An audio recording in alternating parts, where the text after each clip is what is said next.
Hey folks, Pete Griffin here on this crisp October 19th fall morning. I just wanted to pull up my crystal ball again and chat with you guys a little bit. The last time we pulled out the crystal ball was about this time in June, and it's been fun kind of seeing how accurate that crystal ball worked over the summer. So a lot of things with inflation happening, kind of leveling out through the summer, teeny increases in the inflation rates. And we said in June that, hey, probably about September, maybe October-ish, we'll see this monster start to turn. And I've been having this conversation a lot lately, and that usually tells me, hey, you're having the conversation a lot, make a video. And then you can share it with even more folks. So what's happening with the crystal ball now? And invite you to go back and take a look at June. So hopefully this will be one people look back in March and look back to this video from October 19th, 2022 and say, okay, yeah, is crystal ball tuned up then as well? Again, it's speculation, so I can be wrong, but it's not just, a dart thrown at a board. A lot of thanks to the folks at MBS Highway, Barry Habib and his crew, who have done an amazing job kind of helping us navigate through these crazy markets. So where we're at in October was the report of the September inflation, which it was yet one more month of record inflation, but it was a very small increase in the inflation indices that we track. And the key thing that's happening, and has happened with the Fed hikes that we called back in June and expected several of them, and they've delivered, is what's happening is that's going to drive a lot more people to invest, to save, because the rates are good for investing in stable markets. That's part of the reason the Fed raises the rates, is also to get less spending and more savings. So that's having an impact. And then the other big thing that's happening right now in October is our year-over-year inflation numbers our target is a lot easier from October 2021. And so what's going to happen, and we called it in June around the elections, is on November 10th, just a few days after the elections happen, is we're going to have the first positive report on inflation, I believe. It's going to be hard to mess it up at this point.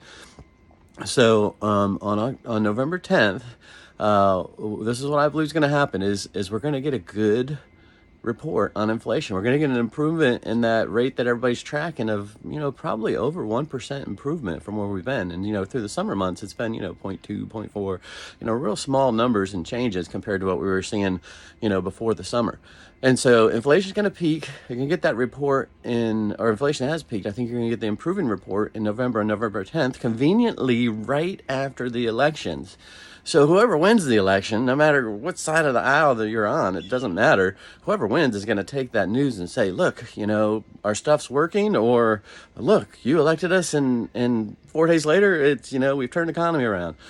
So as inflation goes, remember, historically, with very few anomalies, when you had Fed quantitative easing, which isn't going to happen here, when inflation goes down, mortgage rates follow that curve. And so I think the end of the, really good buy opportunity, which was this summer, is going to be coming to an end.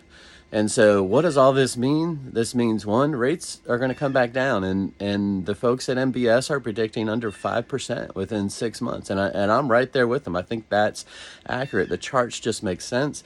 I think the higher rates that have been holding people to wait are going to be coming down.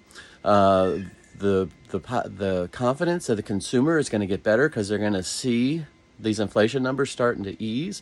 People are going to enjoy their Christmas this year. And guess what? All the people waiting are going to go out and start buying houses this winter. So normally, I would have maybe 25 to 30 closings in a month and about 50 or 60 people in the pipeline, for that are waiting or shopping. We're closing less. We're closing, under 20 a month. And I got 160 people that are in some sort of, we're going to wait, we're just not comfortable, the rates are too high, inflation, recession. Those folks are going to get comfortable. They're going to see the rates coming down, and they're going to flood the market, this winter, because there's not a whole lot, there's no surplus of houses. We still have a shortage of houses. There's, less than 1 month supply of houses. Houses are selling in about 16 to 20 days, depending on where you're at across the country. And that is the seller's market. And the seller's market that we had in extremeness in early 22 and late 21, that's coming back this winter, just because all these people are waiting. And my peers across the country have the same thing. They have this huge amount of people that are pre-approved, that are waiting to buy. They're going to flood the market. So why am I doing this video? I'm doing this video for my agents and my clients to say, if you didn't take the opportunity that was presented through the summer, to have some negotiating and to buy, you really need to beat the rush. Beat the rush. This is 5 a.m. on the day after Thanksgiving.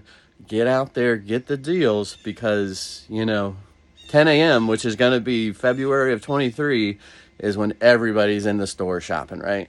So 10 a.m. on the day after Thanksgiving, that's February of 23 when it comes to the housing market, and everybody's going to be out there shopping. All the good deals are gone because the people that were smart enough to be there at 5 a.m. to catch the deals, they did it. So this is 5 a.m. Get out, buy the house now so you can pay less for it. You're going to refinance it in 6-8 months.